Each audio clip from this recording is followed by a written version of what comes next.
All right. Hello and welcome everyone to another Chat and Learn here with Power to Fly. My name is Maryella Marie, and as always, super excited to be here with you all today. And I'm super excited more than usual because I have a dear friend, colleague, peer, fellow liberation facilitator on the call with me today who's going to drop knowledge around, today's topic that is about navigating conflict resolution with authentic dialogue. So we've got a lot to cover, and I just want to go over some brief housekeeping so that everyone feels comfortable and confident in this next hour. So we'd love for you to participate, and you can participate in a number of ways. I see we've already got people writing in the chat, which is great. So if you haven't already, go ahead and drop in the chat where you're calling from. Let us know where you are in the world. And as soon as I open up my chat, I'll give you all a shout out here shortly. If anyone wants to turn their camera on to participate, feel free to do so. We're happy to just, talk to the names that we see on the screen, but if we can get that live interaction as well, that will give us some nice company here virtually. No pressure. You don't need to turn your cameras on, but we'd love to see your beautiful faces. I'm up here early here in Hawaii, so I had to splash my face and put some color on so that I wasn't such a zombie this morning. Hi, folks. I see you turning your cameras on. Great. All right. So, and we are recording. If anyone at any point hops off of mute, when I give you all the cue to do so at the appropriate time, you will be featured in our live recording as this is being recorded. And everyone who signed up for this live Q&A will be getting a rewatch email that will include a link to this recorded video so that you can rewatch it, take notes there, send it to your colleagues, your family, your friends, and definitely write back to us if you have any follow-up questions. Again, write in the chat if you'd like to add anything that you're currently going through, any other resources that you want to share that we don't highlight today. We want to hear from you and we want this to be collaborative.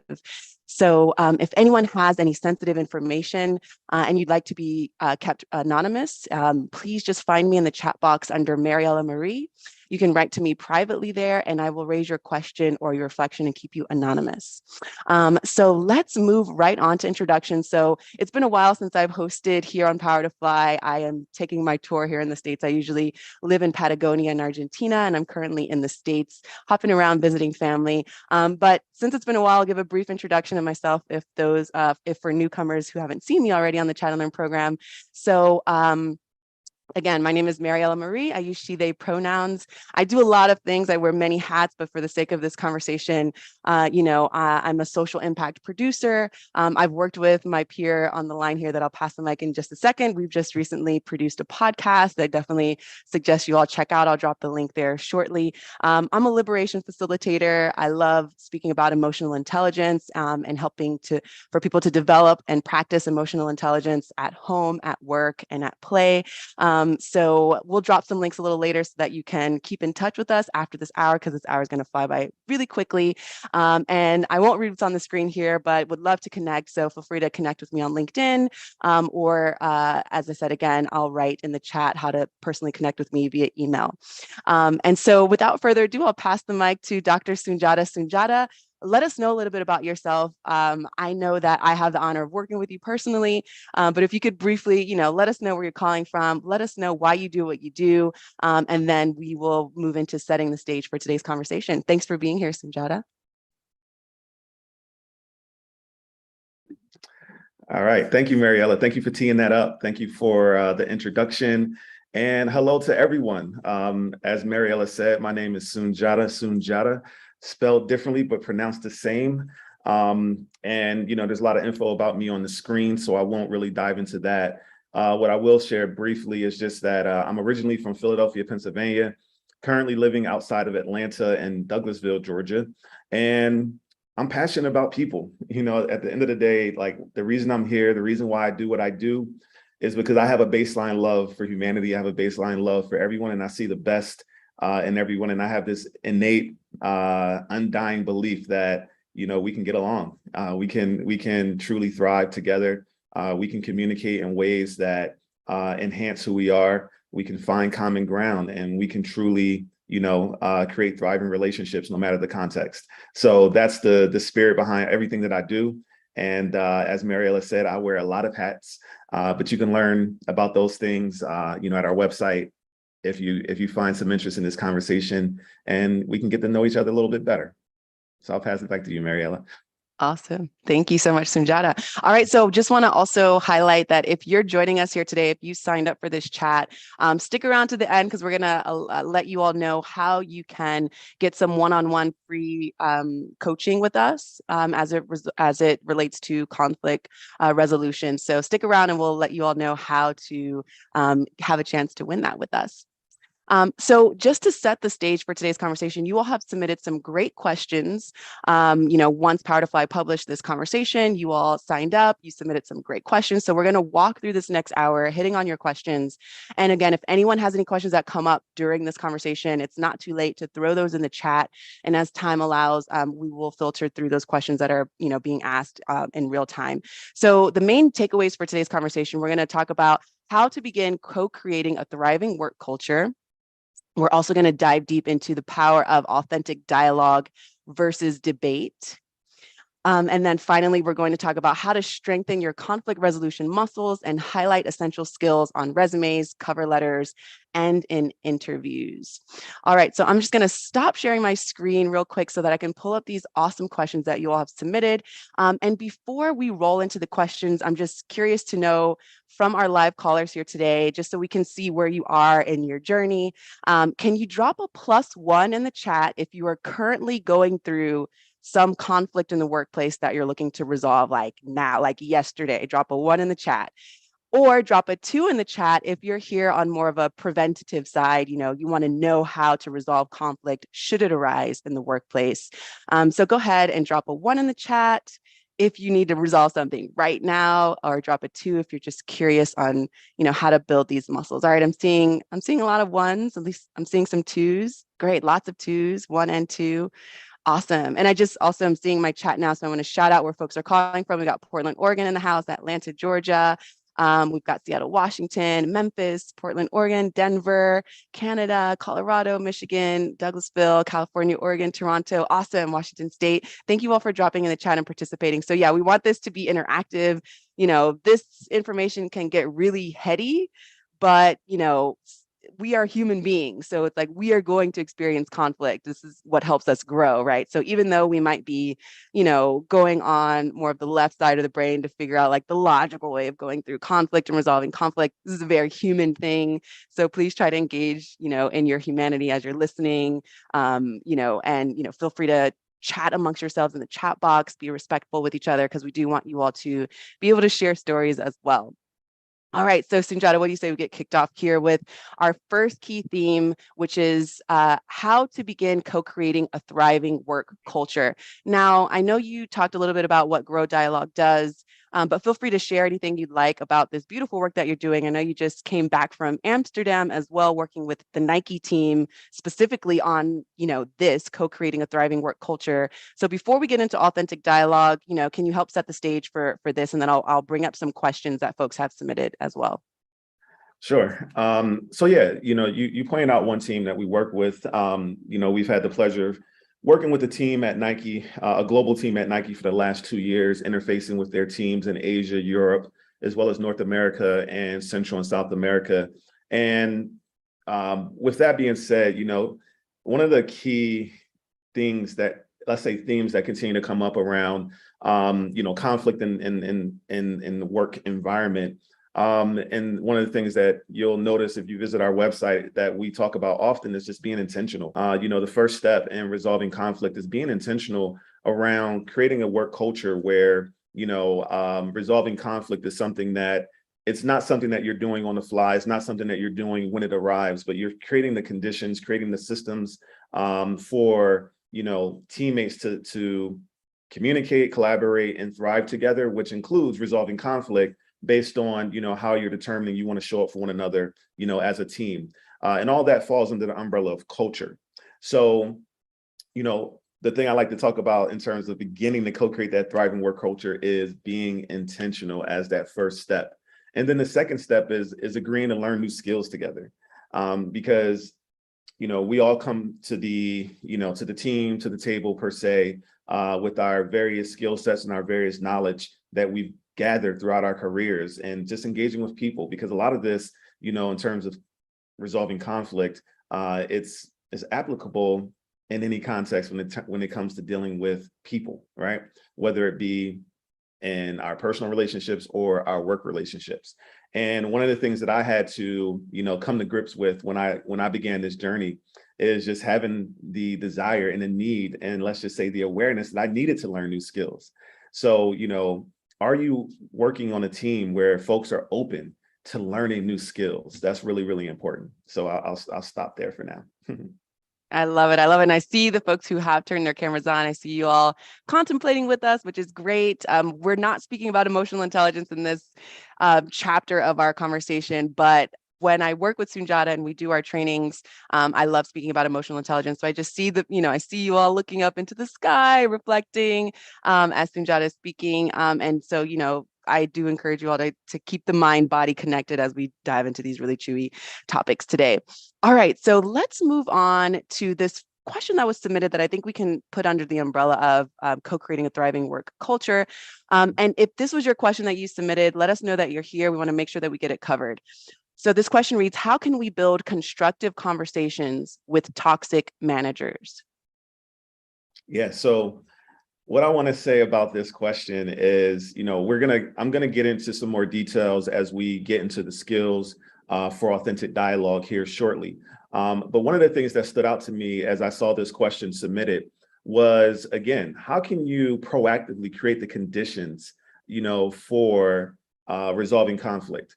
And I'm going to tease it a little and say that the beautiful thing about all of you that are here with us today and this opportunity that we have is that this is part one of a 3-part series. So we're really going to dig into how you can resolve conflict with the individual, whether it be this toxic manager or your colleagues, as we get into this more info into today's session. But more importantly, I'm really excited about what we're going to share with you all in parts 1, 2, and 3 as a collective. Because it's really going to create that foundation for that cultural context that I spoke about a few times. So, in terms of, how to build constructive conversations with toxic managers, again, I'm going to just kind of table that and say it's coming and kind of move through, from there. Sounds good. Sounds good. All right, let's move on to this next question then. How can we foster in our teams the skills required to resolve conflict with authentic dialogue? Absolutely. Another great question that we're going to build on, and we're going to talk about authentic dialogue within the next, next frame of these questions and the key takeaways. But also, I love this question because it talks about teams. And, you're, as an individual, if you're only approaching these difficult conversations, these conflicts when they arise, and you're the only one learning these skills, it can become taxing, and it can cause a lot of stress. So I want to encourage those of you who are with us here today, to embody the things that you're going to hear, but also to continue to engage with us and invite your teammates to the next, trainings as well, because that's only going to make you all stronger, and it's only going to, help you all be more efficient with resolving conflict based on the tools and processes that we're going to share with you all here today. All right, so drum roll, let's roll right into authentic dialogue, because I know that those first questions kind of lean into that. So how can you talk about it, going through resolving that conflict without knowing what authentic dialogue is? So just want to do a survey here. Have you all heard of authentic dialogue, or is this your first time hearing about authentic dialogue? I see some people shaking their heads no. Maybe maybe the concept feels natural. I would even argue that it is one of our natural states as humans, but we might have different social structures that persuade us to not be authentic. So we have first time hearing it, a couple folks writing that in the chat, have not heard of authentic dialogue, first time hearing it, great. One person says yes. All right, so Soon-Jahta, the power of authentic dialogue versus debate. So I'll read this first question and then, of course, set the stage for however, why you're passionate about authentic dialogue and sharing, the beauty of it with folks. So this first question reads, what do you mean by authentic dialogue? What are the main challenges people face when trying to communicate with this approach? So what I mean by authentic dialogue is that, there's, let me see, how can I put this? Because I know you all have dealt with this in conversations. there's a lot of reasons why people do not show up to conversations as their most authentic selves, right? Traditionally and historically, there's been barriers to doing so, whether they be barriers around social dynamics, around hierarchy, and who holds the power versus who doesn't, and what feels safe enough to share. Whether it means that, if I share in my most authentic self and my most authentic thoughts, could it get me in trouble? Could it cause even deeper conflict? Et cetera. There's been a lot of reasons. I just want to acknowledge that there are reasons why people don't show up to conversations as their most authentic selves. We are fortunate that we live during a time where we're able to confront these things, because in the workplace, there's been a push over the last, couple of decades that we've seen some incremental progress where, leaders are now being open to people showing up as their most authentic selves. They're using that as a sales pitch in terms of hiring the best talent, saying that you can show up as your most authentic self, that we want truth tellers. We want people who aren't afraid to speak up and, help us progress as an organization. A lot of that has fallen under the umbrella of DEI, diversity, equity, inclusion, and feelings of belonging within the workplace. So there's a lot of, there's been a lot of change and a lot of progress that has now set the foundation for everyone to be able to show up as their most authentic selves. I was personally introduced to the authentic dialogue concept through my doctoral studies. And once I learned about it, it just resonated. And basically, it's the best way to put it is like authentic dialogue is like an art, okay? And it's one of those things that as you learn it, you become better and better at it. And you begin to move through the world in a way that just garners, understanding and deeper, being able to access deeper levels of collective intelligence is how I like to say it. And one of the things that I like to do when talking about authentic dialogue is help you understand it better by contrasting it to debate. Okay, so before I do that, I just want to say that there's a second question that I know I'm going to hit here. So I'm going to jump into it. Should we tee up that question, or should I just go into it? Go into it. Go roll into it. Okay. So I want to, help you all understand what authentic dialogue is, again, by talking about debate, and also a more civil form of debate that we all know, which is discussion, okay, and how they're different than authentic dialogue. So first, I'll start with debate. Debate is, whether you know it or not, it is our, it's like the standard in our society for how we communicate. And debate tends to be oppositional. Two or more sides oppose each other and attempt to prove each other wrong, find flaws, and make counter arguments. And in a debate, the goal is to win, right? And this has been our, societal default. In school, we have debate clubs, right? When our, the leaders of the country and on the political space want to, win votes, what do? They have debates on the national scale. And oftentimes people who are really good at debating are praised. And those folks are, seen as being, really gifted, really talented, leaders. It's like a telltale sign of someone who may be a leader conventionally. We've seen, people who have this skill set, be given that title or, praise in that way. So the challenge, there's a lot of challenges with debate. But again, so if we're thinking about that and the idea that the goal is to win and to oppose and make counter arguments, it puts us at odds, with the other person. It doesn't create room for learning. It doesn't create room for deeper understanding. And ultimately, it's disadvantaged a lot of people over time because, there's some people who may not be as quick-witted, or, there's people who they need time and space to process information before responding. And in the past, that's been seen as, a disadvantage. But it doesn't mean that they aren't thinking and aren't as gifted and their thoughts aren't as relevant, right? It just means that they need time, and those folks have been disadvantaged, in debate-based contexts. That isn't the case in the authentic dialogue, as you'll hear and see in just a moment.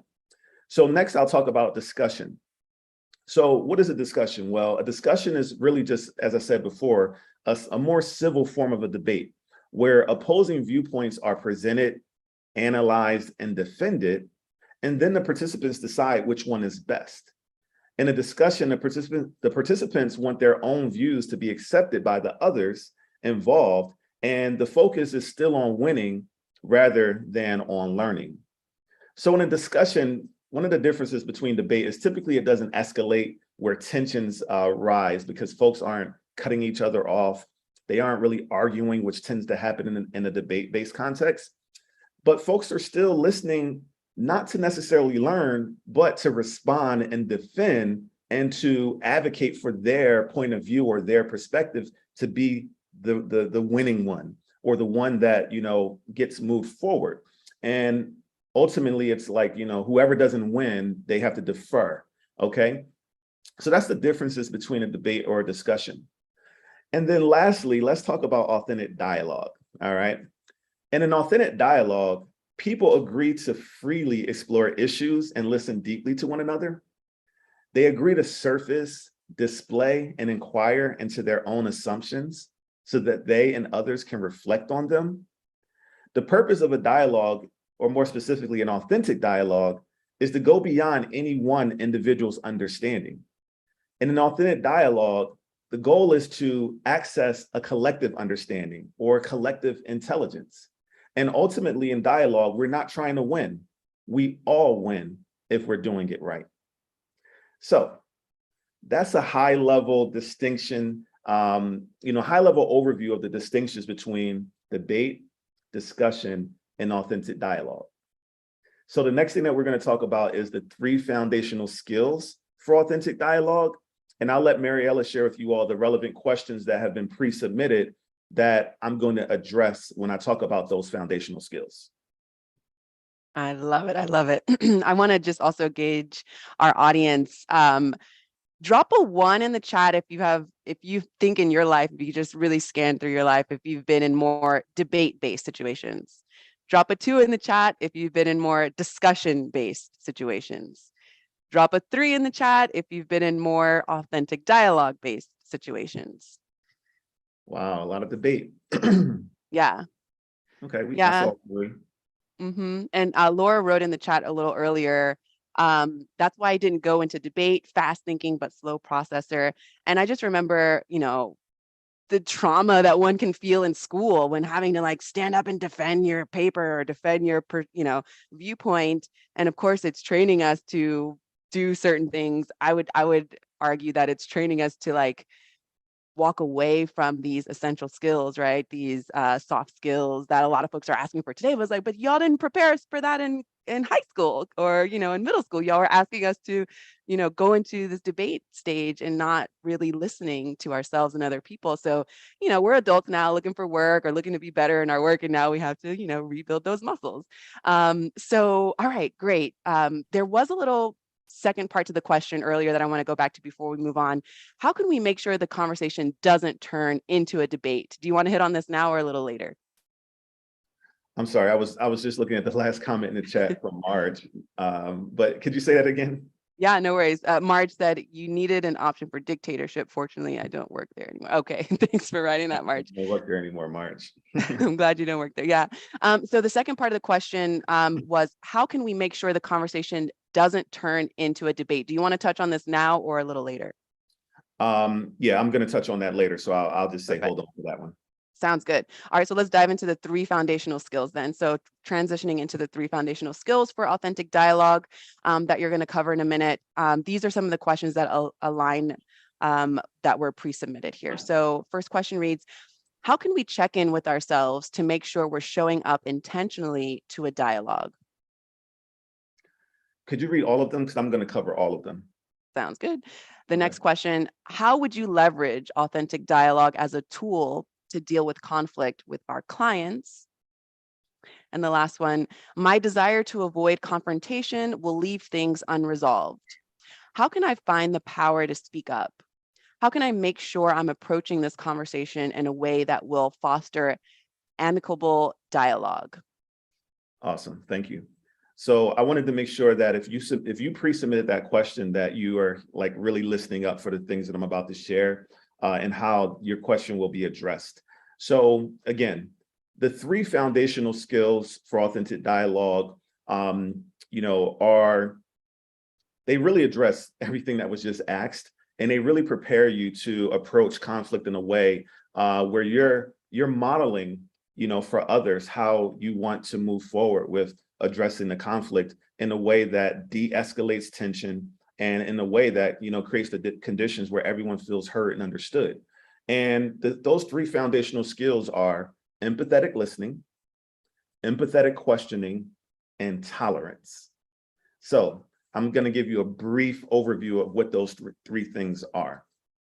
So empathetic listening is listening with the intent to understand both the other person's perspective and their feelings. All of your attention is on the other person when you're listening empathetically. Listening empathetically requires using more than just your ears. It relies on many of your senses: seeing, hearing, feeling, and your intuition. Okay? When you're listening empathetically to someone, they can literally feel it. And ultimately, if someone comes to a conflict-based, conversation, and you show up in a way where you're listening empathetically, again, a lot of times they'll come, with that, like bracing themselves for some type of tension, because so many people are used to debates. But when you show up to listen empathetically, you just de-escalate their mood, their energy just regulates, and it creates the conditions for an authentic dialogue. So the next tool is empathetic listening, or I call it foundational skills or tools, right? So empathetic questioning requires asking open-ended questions that do not lead, and they have the following characteristics. They're focused on learning more about the individual, not about satisfying a need of the asker. They require some thought and reflection, and they uncover opinions and feelings. So, just think about it. If you're in empathetic listening mode, and this person is sharing their perspectives, their gripes, or whatever, and you're listening, you're leaning in, you're giving them good body language, you're nodding. And then when they're done, they may be expecting, for you to, hit back, right? But what if instead you decide to ask an empathetic question to really signal to them that you truly care about their perspective? And you say something like, well, one, you could summarize, or, summarize what they just said, or paraphrase what you heard back to them. That again, it signals to them that you're truly listening. And then you can ask an empathetic question that allows them to elaborate on their feelings and thoughts. Questions like, can you tell me how you came to that conclusion? Or can you help me understand your thinking here more when you said X, Y, Z? And then you give them a chance to expand and you listen empathetically more. Again, that totally de-escalates any feelings of tension in the moment, okay? And signals to them that you really care. And then lastly, the next skill for foundational skill for authentic dialogue is tolerance. Tolerance is the ability to tolerate the existence of behaviors or beliefs that you don't necessarily agree with. Tolerance is accepting that we are all unique and complex as individuals, and it relieves us of the stress of feeling like everyone must be the same. So when you activate tolerance in the context of any, disagreement or having to resolve a conflict, it just removes, ego, in the sense of, I gotta win. I have to win. I have to be right. I have to pull this person to my side. And instead it creates space, right? It creates space and it honors that we are all different. We are all unique. And then it moves you to a space of trying to find win-wins, common ground. How can we move forward in a way that we all feel good about, the given situation? And again, I'm going to give you an example of, how to do that in the next segment when we talk about how exactly to resolve a conflict using authentic dialogue. I love it. So let's pause here because you're dropping a lot of knowledge. I see folks nodding their heads, see folks taking notes. Any questions that are coming up now as Soon-Jahta is going through the 3 foundational skills here? Okay, Laura in the chat writes, being able to agree to disagree. This is a concept I was taught as a child. Okay, thank you for writing that in the chat, Laura. Anyone else want to comment or throw a question in as it regards what Soon-Jahta has just gone over? Okay, so I just love that you highlight tolerance because it's like, as you mentioned in the beginning of this conversation, we're living, even though all these crazy things are happening in the world, we can go through all of the crazy things and we just probably just end up crying and needing a big, big fat hug. Um, but it's like also what a great time to be alive, right? Because we can practice these things. We can practice tolerance instead of being so divisive and polarized. Especially as a person, I live outside of the States. I'm from California, but I live outside of the States. And just to see from afar what's happening specifically in the States and then come to the States and feel it and see it, I'm like, y'all, let's get along. Let's practice tolerance, empathetic listening, empathetic questioning. Like we all need this work, right? So as you're speaking about, tolerance in particular, what a great skill to develop and then bring to the workplace and hopefully just be a little drop in the pond so that we can all, be better.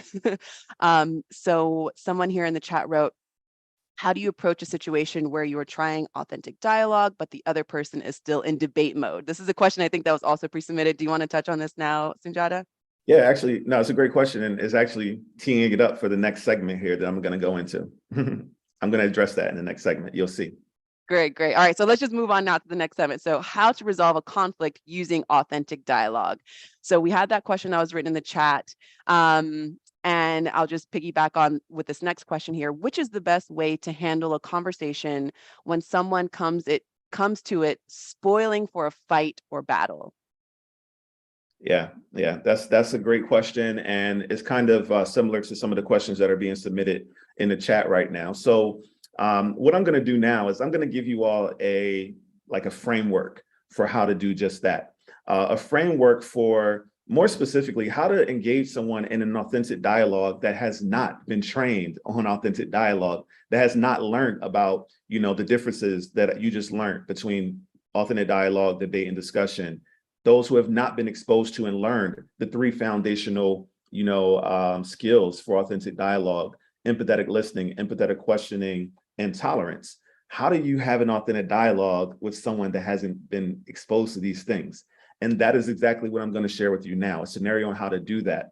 And I'm just going to give a quick plug really quick to let you all know that I'm only scratching the surface on these skills and these processes. We go deeper in a more detailed training that you can get access to at our website that we're going to be releasing here really soon, and we'll share with you if this is resonating and you want to go deeper in learning these skills and hearing some scenarios on how to use these skills within the workplace.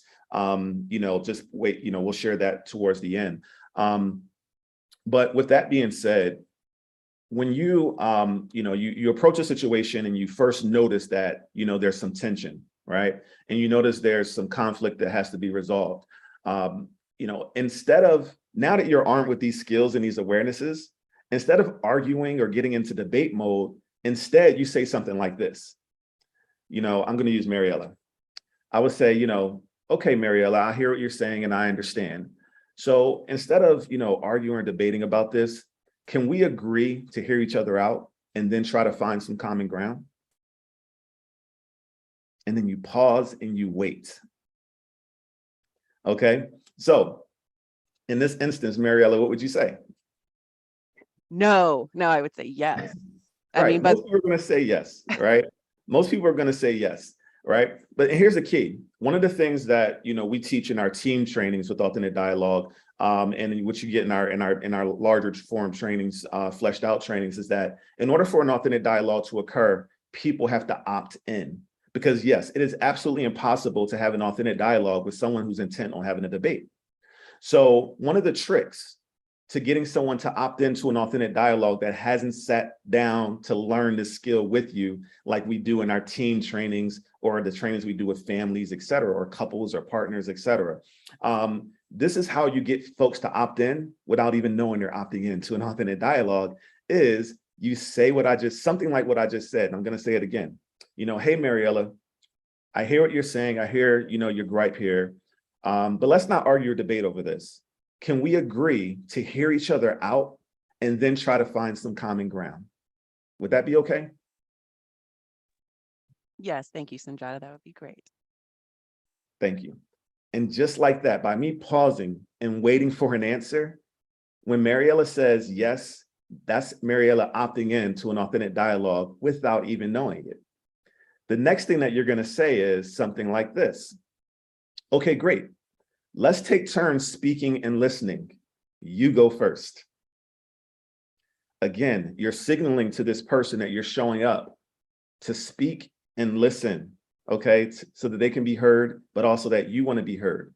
All right. And by saying they go first, now you give them the opportunity to speak first, and you get an opportunity to model the skills of empathetic listening, empathetic questioning, and tolerance. Okay. You have an opportunity to model those skills. And at this stage, you can think of it as you're going to start speaking and taking turns or speaking in rounds. Okay.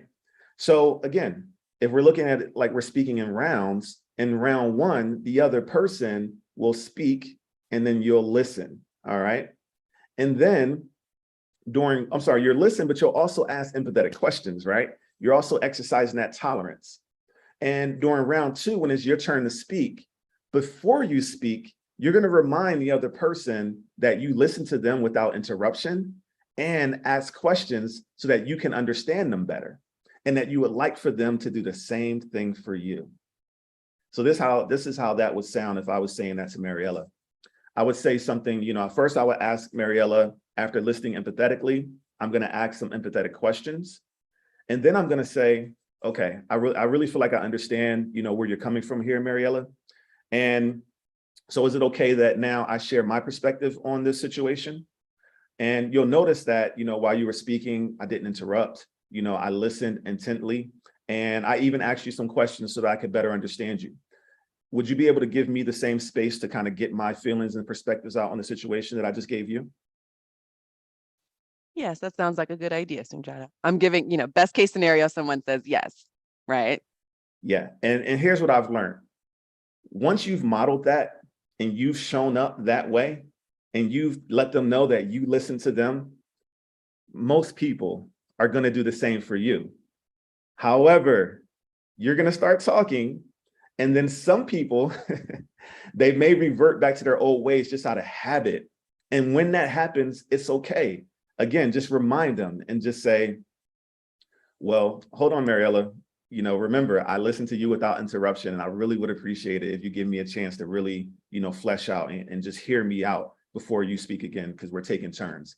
You agreed to take turns, to listen. Could you, please listen to me until I fully said everything I need to say. And then Maryella is probably going to say, oh yeah, that's right, because you did that for Maryella. And once you do that for someone, or the other person, but once you do that for someone, again, in my experience, most people are going to be able to give you that same level of space and respect. Okay.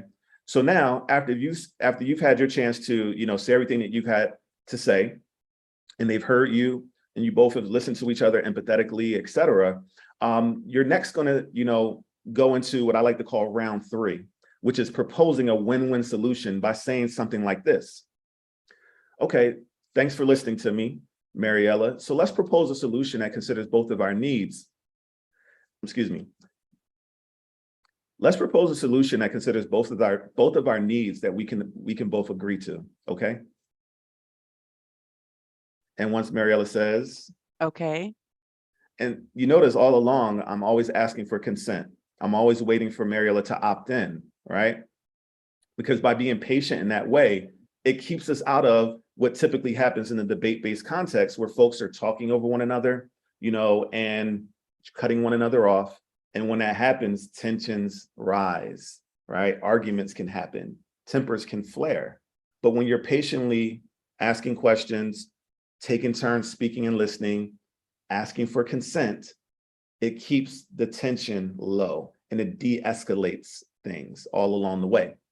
So once Maryella says, okay, you propose a solution that takes both of your needs into consideration, or in this scenario, I would propose a solution that takes both of our needs into consideration. And I asked Maryella if she's okay with that.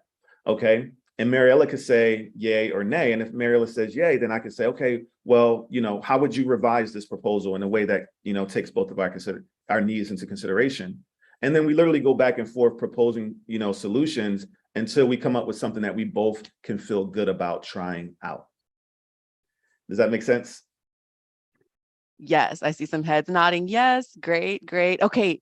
And I just got to say, because in this scenario where the other person might not have these authentic dialogue muscles, and you are having to literally hold space for this to happen, basically, this is what we call decolonizing the workplace, because we're asking for all these things that we don't necessarily get in our day to day in this modern time. We're asking for consent, we're practicing tolerance, all these things that frustrate us with the current, social media and just the way that big corporations work. We are actually decolonizing some of those habits by holding space to hear each other out and to find common ground. So it's heavy work. And so what I just want to say right now is, in those moments, continue to be in touch with your body, breathe. It's going to be your best friend, because otherwise it's easy to jump back on that escalation train and just like, I'm out of here, and that's really not the goal. The goal is to hear each other out. So Can with I that, say something else? of course. The other thing that happens, because I keep talking about escalation, but another thing that happens is some people just withdraw. Some folks, you're not a person that is going to escalate, but what you will do is you'll withdraw. You'll hold in your authenticity. You won't say what you really feel. And then the problem just kind of gets kicked down the road, and you never really get to the root cause of the issue when you don't speak up and you don't feel safe enough. You don't feel like there's enough psychological safety for you to be able to speak and express yourself so that we can get to the root cause of the issue. So that's another, side effect of not, being able to communicate, authentically in the workplace or within the context of any relationship. So I wanted to bring that to the forefront as well, Maryella. And I appreciate that, because we actually have some people in the chat writing specifically about this, right? So Marge writes, do you have a suggestion on how to have dialogue when you are in a situation where it is not safe to speak up? So you just mentioned that maybe that means someone withdraws. When is it okay to withdraw if it's not safe? How would you approach that? Yeah, I think that it's important for each individual to get in touch with, what they need in the workplace, because I understand you all are currently in a situation right now, and either that situation, the culture of the company, the team, is one where you could start acting in this way, and it's going to make a marginal difference. It's going to start shifting the culture just by you showing up in this way and you practicing communicating in this way and exercising these skills. You may have the ability to influence change, where you're now going to, rally the team to say, I found some things that may make us even more efficient. Or you may be in a situation where the conditions aren't safe and you don't feel like you could show up in this way and it'll be met in kind, or you don't think that you can rally the teams, and galvanize the team to start communicating in these ways together. And if that's the case, I think that it's about, checking in with yourself and asking, is this the best place for you to be? I personally, I want to be in places where, I can be the change that I want to see, where I can go out and learn new skills and bring it to the team, and it's going to be embraced because we're working together and we all have a common mission, a common goal. And, those things are going to be met met in kind with a similar energy. And if that's not happening, I'm going to look around. I'm going to say, I need to start, a transition plan. And I know, for some people that may be not realistic to do in the intermediate term, immediately. But in that case, what I would suggest is, again, being a change you want to see and seeing what happens. You never know. You may start to show up in this way and start communicating in these ways. And one of the things I can guarantee is you're going to get a reputation for being a really good listener and a really good communicator. And you just by you showing up in this way, it may start to move the needle. All right. So you may just go through a phase where you're saying, okay, I'm going to give this a few months. I'm going to try to show up in this way and model these things and see if I see a shift. And if you start to be taken advantage of because you're showing up in this way and you don't feel like folks are meeting you with an in-kind energy, I just think that's information for you to decide, do you want to continue to be in a place like that or not? Again, heavy questions, hard-hitting questions. But again, it's like, do I stay in a toxic, unsafe environment where I feel like I can't speak up and be my authentic self? Or do I try to find my, as I call it, the exit plan, right? And that can happen in a year or two if you can't just leave a situation immediately. It's like, all right, these people don't listen to me. I've tried to show up this way. I need to start figuring out how to, interview at other places, and actually you should do that. You should definitely look out for yourself first. I see we've got a lot of questions coming up in the chat, specifically about, how to have authentic dialogue with someone who is, let's see, controlling, doesn't respect boundaries, has narcissistic tendencies, manipulative tendencies, if it's not safe to speak up, all that. I know we can spend so much time on that. So what I'm going to do is say, contact us. And before this is over, I'm going to share with you all a way there's going to be one person that gets a free one-on-one coaching with Soon-Jahta and I. So, and otherwise, definitely hit up the link that I send in the chat, which is our website. You can email us as well, because we really, this is powerful stuff, right? And our goal is that more and more people will show up as their authentic selves, practicing all these things that can, that that are the guiding light, let's say, of just how to communicate better, right? So that we can be more tolerant and just hear and create something new, essentially, right? We want to create something new. Yeah. So, yes. Yeah, and I just want to add, for a lot of you, you may be in a situation now where you're noticing, you have this awareness that you're bumping up against, relationships in the workplace with people who do not have the capacity, to learn new skills and to show up in ways that create psychological safety. And ultimately, is this going to help you all achieve your team goals and your objectives in a efficient manner? And I feel like if you should be able to present a case for how it's not. And when you present that case, then you can say, I have a resource, whether it be Grow Dialogue or any other company that does work like this, that you can say, this company can help us to do this. And like I said at the beginning, through these chats, parts 1, 2, and 3, we're going to give you all, a really good overview of kind of the process that we take teams through. But more importantly, if you all did decide to work with us, whether it was one-on-one for some one-on-one coaching, or if you had the ability to bring a team in to work with us, we can help. But if you don't, think of it like this: you all are continuing progressing in your careers. Some of you may be in a leadership position now. Some of you will be later. By gaining these awarenesses and gaining these skills and taking our trainings, whether it be, our real in-person real-time trainings, or just watching some of our video trainings that you can get access to at our website as well, you're going to be able to take this into, which is going to be the next, phase of this key takeaway when it comes to interviewing for new positions. And so you'll have this awareness of knowing, when you're talking to the next potential opportunity, you now will know the questions to ask. You'll know what to listen for to get an idea of, is this place, do these people have the capacity to create the conditions for a team culture where psychological safety is at the forefront? You'll also will have the skills and the tools necessary when you become a leader, if you aren't currently one, to be able to lead your team in ways that enhance these skills. And ultimately, it's just going to make you, it's going to give you the opportunity to add more value as you continue to move forward in your roles. Yes. And then you'll be able to hold your boundaries more firmly. There won't be that gray area on like, oh, I blink my eye, a year has passed and I realize I'm in this toxic workplace scenario. You'll be able to hold your boundaries more and more when you practice with us. And before we roll into the final phase of this session, Soon-Jahta, can you highlight, I know that you worked intimately with Nike recently. You went to Amsterdam with some of the Grow Dialogue team.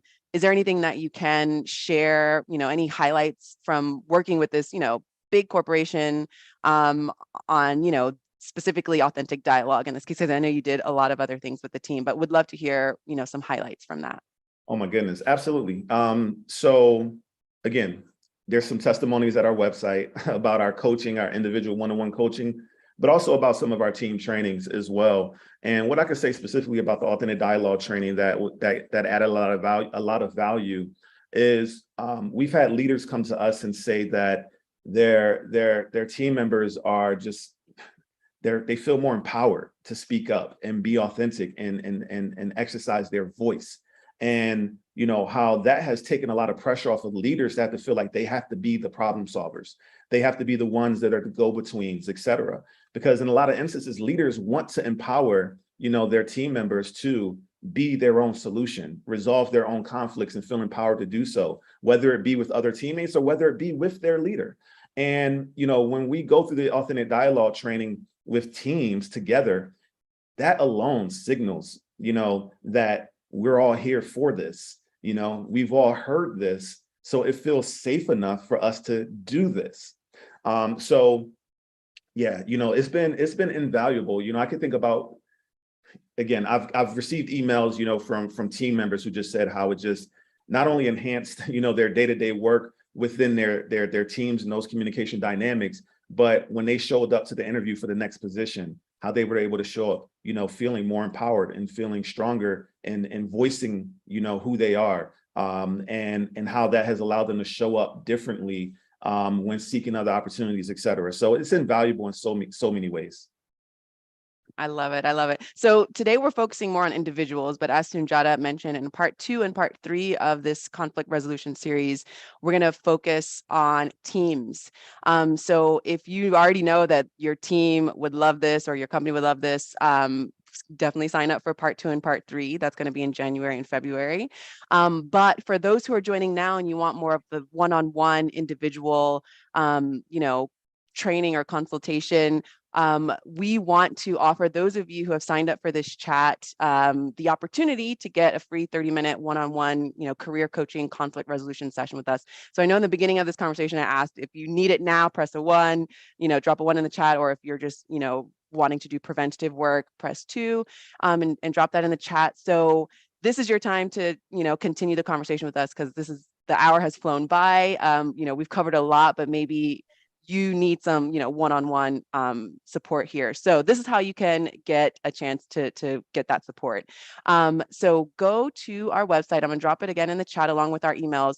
Go to our website, growdialogue.com, sign up for our newsletter. And those of you who sign up in the next 24 hours, we're gonna pull at random an email. We'll contact you and tell you that you got the free one-on-one training for conflict resolution. We'll hear out your scenario, and we'll try to coach you the best way that we can on that. But otherwise, even if you don't win that one session, please sign up for our newsletter so that you can have access to this on-demand training that we're gonna release for individuals, so that you know how to practice authentic dialogue even if the other person hasn't been trained. Does that make sense? Thumbs up, everyone. All right, cool. So go to that website, just press the link to the growdialogue.com, and feel free to email us as well. All right, so in the last 6 or 7 minutes here, I really want to, touch briefly on how to strengthen your conflict resolution muscles and flex those in order to demonstrate these essential skills on resumes, cover letters, and interviews. So I think that it's pretty intuitive what Soon-Jahta was saying, how to translate that for interview scenarios or on a cover letter, but I'll just go through high level in case, someone needs that verbal reinforcement there. So I would say, keep a journal or take notes in order to remember moments that you can then bring up in a later situation if you do interview, because, lots of things are happening all the time. There are things coming up in the news that affect how team cultures work. Even if you don't have a job right now and you're actively seeking, if you are able to put some of these skills into play and resolve conflict, keep a journal of that so that you can use the power of storytelling in your interview or in your cover letter, and you can briefly talk about these instances where you were able to resolve conflict, or at least, practice empathetic listening, empathetic questioning, and you can highlight that, in an interview or in a cover letter. How to highlight that on a resume? Well, I would say, take trainings with us or people that you trust who can help walk you through how to, build these muscles. A lot of folks in the workplace now are asking for people who have these so-called soft skills that I call power skills or essential skills. So if you can show in your resume that you've taken different trainings, that this is something that you're interested in, I think that that's definitely going to give you a level up there. And then again, just to lean in on the power of storytelling. So if you have not been able to successfully have a conflict resolution that, you want to speak to, I would say create a hypothetical scenario and say that, if this were to happen, this is how I would resolve it, so that you can still speak to it and they can see how you think, how you would resolve conflict if you were put in that situation. So if you don't have a firm example to give, use a hypothetical scenario, and also let them know that this is a hypothetical scenario so that you aren't lying in the interview, right? So another thing I would say, this question was submitted. When you're interviewing companies to join, what questions do you ask to gauge the company's approach to conflict resolution? And I think that is a great question. And we can pull from some of the things that Soon-Jahta said before. You can practice empathetic listening and empathetic questioning in the interview.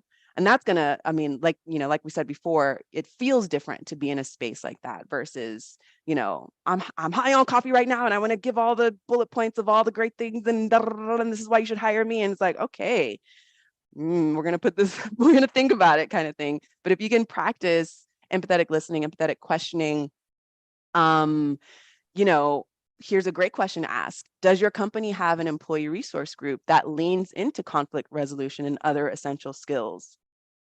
Continued support. Oh no, but it's something we're looking into. Or yes, we actually do, and then you'll know, okay, wow, this company really values that. Or if they don't, oh, this is something that I'm interested in bringing because I'm doing this work, blah, blah, blah, blah, blah, right? You can ask more tough questions. Can you tell me about a time when? They're going to ask you this. Can you tell me about a time when? Because you have every right to ask tough questions to your potential employer, or even if you're within a company and you're switching teams, can you tell me about a time when, there was a conflict that could be resolved before it escalated to HR? What made you all successful in resolving this conflict before it escalated? Were important points such as equity, emotional intelligence, authentic dialogue embedded in this conflict resolution? Come with these tough questions. They're going to be like, oh no, but we love this thinking and this is what we're on to. Or they'll say yes, best case scenario, right? All right. Yes. Someone's asking to write these questions. Yes. Write to me, email me, and I'll definitely send you these questions that I'm raising here now. So again, lots of companies are developing their equity, diversity, inclusion leadership. So you can ask another hard question, does your diversity, equity, inclusion team receive regular training to flex their soft skill muscles? Why do you ask this? Because you want to make sure that you're in a safe space and making sure that these people that they're putting in leadership are also practicing this so that, that we can have this drop in the pond ripple effect, starting from leadership. So I've dropped a lot already. We've got about 2 more minutes. So, we could talk for days about this. Clearly, we're both passionate about this topic. So I just want to pass the mic to Soon-Jahta to leave us with some closing notes. And I just want to also remind you all to join us on part 2 and part 3. And if you haven't already, go to our website, growdialogue.com, sign up for our newsletter, because in 24 hours, if you have signed up for our newsletter, we're going to pick an email to receive one-on-one conflict resolution coaching for 30 minutes. So thank you all for joining. Soon-Jahta, please give us final words and anything else you'd like to share. Yeah, and all great insights and questions to ask that you shared, Maryella. And the last thing I was going to share along those lines was, just ask about their culture, and look around. Do they have a culture statement, that's present and visible? Do they have a core values? A lot of teams will have those things embedded in their mission, their vision, on their website. And then here's a key question. What do you do to remain aligned and accountable to your mission, your vision, your culture statement, your DEI goals and objectives, your core values? What do you do to remain aligned and accountable to those things? And then listen, because a lot of times companies do not have processes for doing that. And oh, by the way, that's what we'll be talking about in part 2 and part 3, how to have systems and processes in place to remain aligned and accountable. So it was a pleasure meeting you all. I know we're up against the clock.